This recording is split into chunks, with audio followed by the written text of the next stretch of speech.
Another Monday, another fresh week. Good evening and welcome to Primetime News. I'm Diana Kauta. Tonight's lead story commences with a commemoration of the 127th anniversary of the Battle of Ushunda and the subsequent execution of Chief Kahemu Mwanguvauva. Vice President Nangolo Mbumba, in his commemorative address on Sunday, remarked that he was disturbed and disheartened by the many graves of Namibian heroes that remain unmarked to this day. Let's listen in. In this battle, many of Chief Nguvauva's soldiers also died. However, it is disheartening that their graves remain unmarked to this day. That is a question to the Bandero community, it's a question to us all as Namibians. I therefore call upon the ministry responsible for culture, known as Ministry of Education, Arts and Culture, which is the custodian of our national heritage, to ensure that a befitting shrine is laid at Ushunda and other historic places such as Okatumba, Falkras, Vombudo Vindimba, and others, where our communities fought German forces of occupation as well as apartheid colonial forces. It is only in this manner that we will truly honor the sacrifices of our forefathers who stood firm against colonial occupation. Meanwhile, Vice President Nangolo Mbumba demanded that all artifacts of historical and cultural significance to Namibians be returned to their rightful owners. Again, let's listen in. Chief Kavikunwa was also executed on the same day by the Germans. Historical facts indicate that one of the German soldiers, a certain Gustav Feust, was tasked to disarm the late chief and took his sacred traditional belt of historic significance, which he presented to one of the museums in Germany for safekeeping, whatever that means, safekeeping other people's property. I am informed that arrangements are being made to return the said belt to the Nguvauva family. This belt, as well as other artifacts of historic and cultural significance to our communities and people, which were forcefully seized by colonialists, must be returned to their rightful owners without delay. Switching attention to health matters, Minister of Health and Social Services, Dr. Kalumbi Shangula, during the official opening of the annual Pharmaceutical Services Forum held in Oshwaronga earlier today, cited that Namibia's pharmaceutical clinical supply network is among the few best functional networks in the region. More from this insert.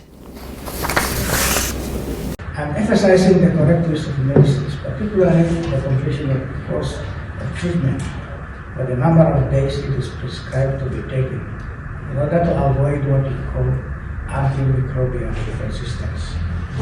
If medicines are not taken correctly, they will not work as expected. And as a result, the infection-causing organism will become stronger and eventually will not respond to the treatment. It will be resistant, and that will require the minister to find another medicine or medicines which will likely be more expensive than the one initially prescribed. This is not a good use of our resources. Director of Programs. Our government prioritizes the provision of health services to persons with disabilities. To fulfill the goal and mandate is outlined in our Debt Prosperity Plan 2, to leave no one behind. We can only do so by increasing the mobilities of persons with disabilities to participate in economic and social activities. This is in line with the WHO guidance and resolutions of the President's General Assembly dated back to the 9th of December 1975. We now turn our attention to the Supreme Court, where it has dismissed an appeal made by Menzies Aviation against the Namibia Airports Company last year over the termination of a written agreement to provide ground services. The appeal comes after Menzies disputed the legality of the notice in a letter dated 22nd April 2022. The Namibia Airports Company later withdrew and informed Menzies that they stood by the termination date of 30th June 2022 as provided for in the extension of the original agreement. In a statement issued by the Namibia Airports Company Chief Executive Officer Baisi Uyirip on Friday, the agreement to provide ground services at the Osiok Tako International Airport was for an initial 5-year period that commenced on the 1st of January 2014 and lapsed on the 31st of December 2021 and was subject to the right of renewal for 3 years. According to Namibia Airports Company, new bids were then invited prior to the termination date of the said agreement, and a 6-month extension was agreed to between Namibia Airports Company and Menzies from January 2022 to 30 June 2022. This was subject to a month's written notice of termination, had the procurement process that was pending at the time been finalized prior to the termination date. The Namibia Airports Company then asked for an undertaking by Menzies that it would vacate the Namibia Airports Company premises when the agreement between the Namibia Airports Company and Menzies expired on the said date. However, that was not the case. Reporting for Primetime News, I'm Michael Madimba. Stay tuned for the business segment.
Welcome to the Primetime Biz segment, the slot bringing you the latest updates and insights from the world of business.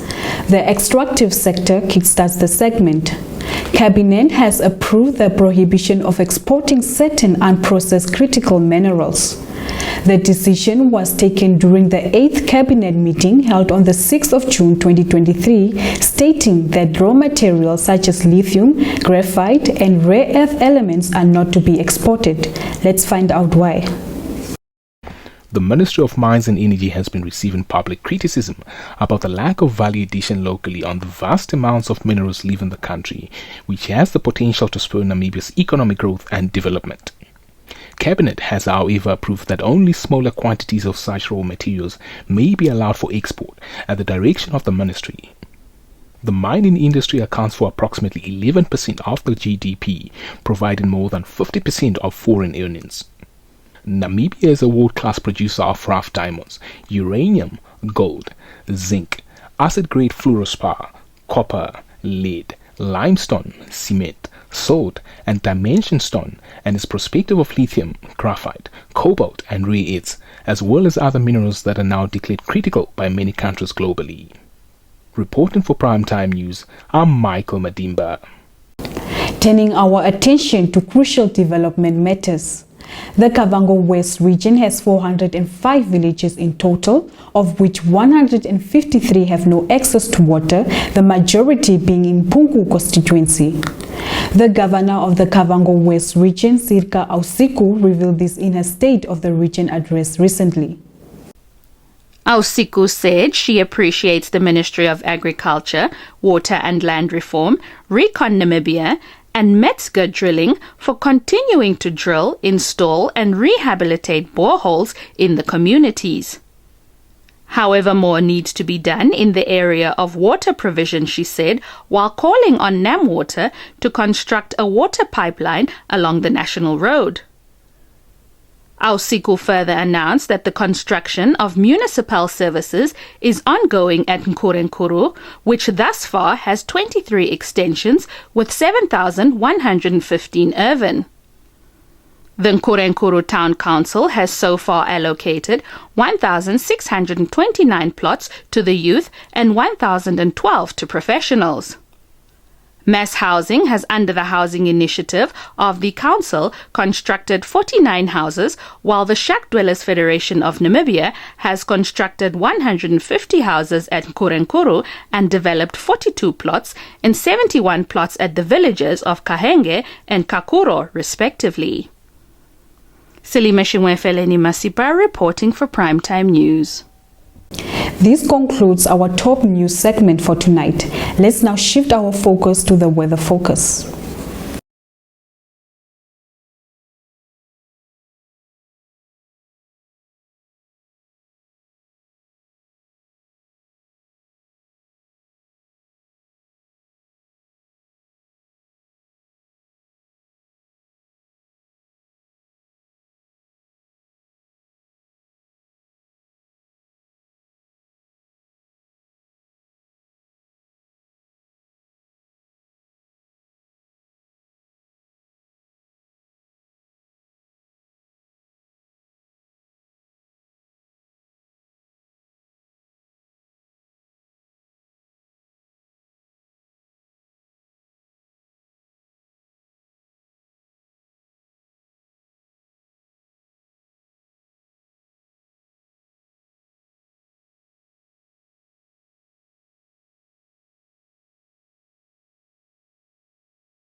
Welcome to Sport Planet. We begin the segment with domestic football.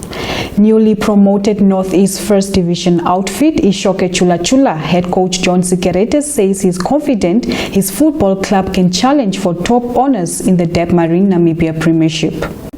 On Sunday, the Ohangwena region-based football club were crowned champions of the 2022-2023 season after winning 2-0 against Young Rangers at the Oscar Norwich Stadium in Tumep. Staying atop local sport, Blue Waters Sports Club hosted an award ceremony over the weekend to honor its athletes for their achievements during the 2022-2023 football, netball and cricket season. The award ceremony, which brought former and current players as well as supporters together, was held in Walvis Bay on Saturday. Speaking at the ceremony, club chairperson Robert Shimoshili noted that Blue Waters Award ceremony offer the club an opportunity to reflect and readjust their objectives with the realities on the ground in mind. Stay tuned for your sports roundup.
This is where we end for tonight. Thanks for always tuning in.